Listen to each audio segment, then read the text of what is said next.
Peddling magical artifacts is not a task for the faint of heart. With every artifact you acquire, you have to decide, do you sell it? Do you use it for its magical abilities? Do you hold on to it for possibly using the magical abilities in the future, but run the risk of getting caught with infamous magical items? I'm Cassie, and this is a review of Arcane Alley on the Indie Game Report.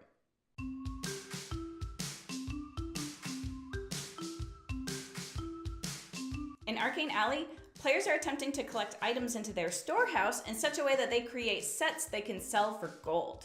Whichever player reaches 100 gold is the player that triggers the end of the game, but whichever player has the most gold is the winner. Let's go take a look at how the game plays, and then I'll tell you what I think of Arcane Alley. In Arcane Alley, you are attempting to have the most gold by the time any player accumulates at least 100 gold. How you obtain gold is by selling sets of magical items from your storehouse before the inspector comes around. If you are caught by the inspector with magical items, you may earn infamy and will have to bribe your way from becoming too infamous. Each round operates the same way, and rounds continue until the game-ending 100 gold has been acquired by any one player. The first phase of any round is players acquire items into their storehouses. The tough part of collecting sets is that all but 2 items in your storehouse are kept face down and secret from all players until they are revealed or you peek at them. The second phase of the round is selling items from your storehouse. On your turn, you draw a card from the deck or the top of the discard pile, and you either discard a card from your hand known as your stash, or you may play a card from your stash into your storehouse. When this happens, you choose a card in your storehouse to replace, reveal and place a card from your stash into your storehouse, and then reveal the replaced card and discard it. If a player makes a set of 3 identical items in a row, be it orthogonally or diagonally, when placing an item into their storehouse, they get to sell the set immediately for its gold value. Their storehouse is also permanently reduced in size by 3 spaces until the next round. Once a player ends their turn in the sell phase with no hidden items left in their storehouse, the next phase, the inspection phase, is triggered after all other players take one more turn through the sell phase. In the inspection phase, players reveal items from their storehouses in hopes of creating sets. Any items remaining in the storehouse after they are all revealed and sets are sold will inflict infamy upon their owner. 25 infamy equals a skull token, and skull tokens cost 25 gold each to remove. If after paying any fines to the inspector, a player still retains 100 gold or more, the game ends, and the player with the most gold is the winner. If not, the 4th phase, the bribe phase, begins. For every 2 gold a player spends on bribing, they may reduce their infamy by 1.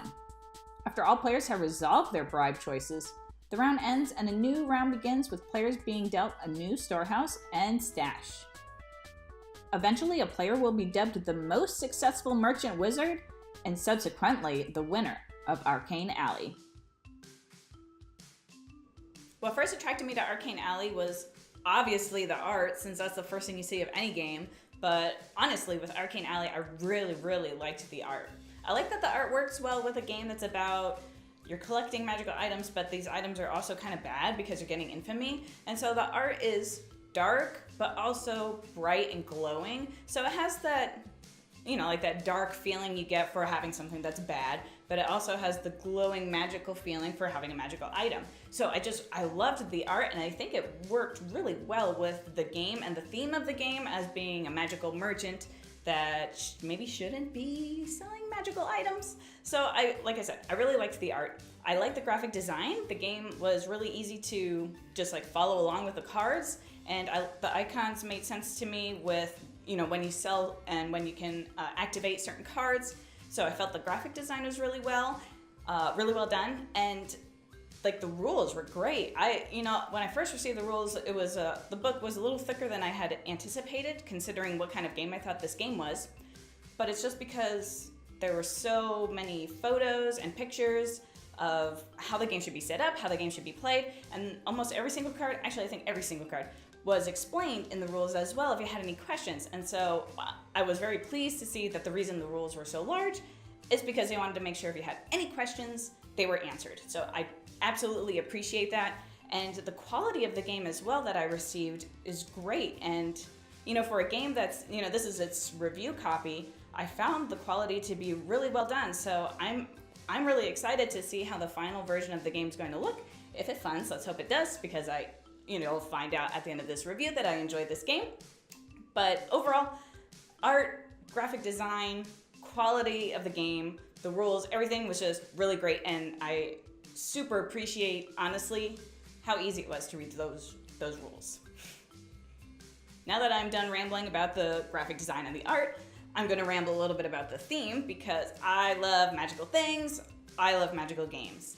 So when I saw a game that is about being a person selling magical items, I was like, okay, yes please.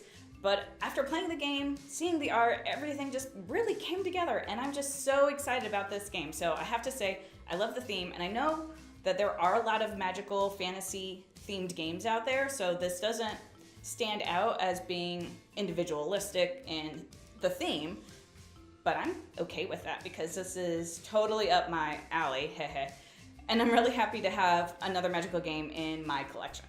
Alright, so now I'm going to talk about the gameplay and the mechanics, and I have to say, I just really enjoyed playing this game. I know that I was already, you know, pretty much all in when I saw the art and I knew it was a magical game, but I definitely need the game to be enjoyable, and this game was very enjoyable for me. I think what I liked most was with each card, I felt a struggle of what I wanted to do with this card, because I felt like there was a good balance of how frequently a card would show up in the deck to make a set, how valuable it was for its gold when you did sell it for its set, and what its abilities were, because some cards, the special abilities only activate when you sell a set, but some of them activate when you discard the card. Some of them activate, or, you know, when you discard a card, you're revealing it. So what I really mean is some of them activate when you reveal the card. I just really liked how difficult it was, honestly, to decide upon what I wanted to do with each card. I would look at it for a while, you know, looking at my hand, my stash, and I would just think, okay, I could put this in a set, but if I put it in a set, I'm going to have to get rid of this card. But if I get rid of this card, it's going to be a lot easier for me to make a set with that card. So do I want to get rid of the possibility of getting a good set, or do I want to get a better set and then maybe I'll be able to use its special ability, but if I reveal this other card in my stash, then I'll be able to activate its special ability because I'll have to discard it, which is revealing it. And it was just like, what do I do? And that's actually, for me, because your stash is only so large, you have 2 cards, but then you draw a third one for your turn. So you have 3 cards you have to make a decision with. It's not a lot of cards, but there's a lot of options between those 3 cards, and that was awesome for me. And like I said, I just felt like there was a really good balance with how often a card showed up in the deck, how valuable it was for its gold, and compared to also how much infamy you would get if it was still left in your storehouse for the inspection part of the round. And do you use it for its special ability? Some of the special abilities were good for you, but also good for your opponent. Do you push your opponent to have more gold, but possibly give them infamy? Maybe they'll have to take one of those tokens. It's just, there was a lot of thinking going on, but considering how the game is just collecting sets. That's really what you're doing, is you're just collecting sets trying to get as much gold as you can. But there's so many different things you're thinking about with each card that you get, and I really, really liked that.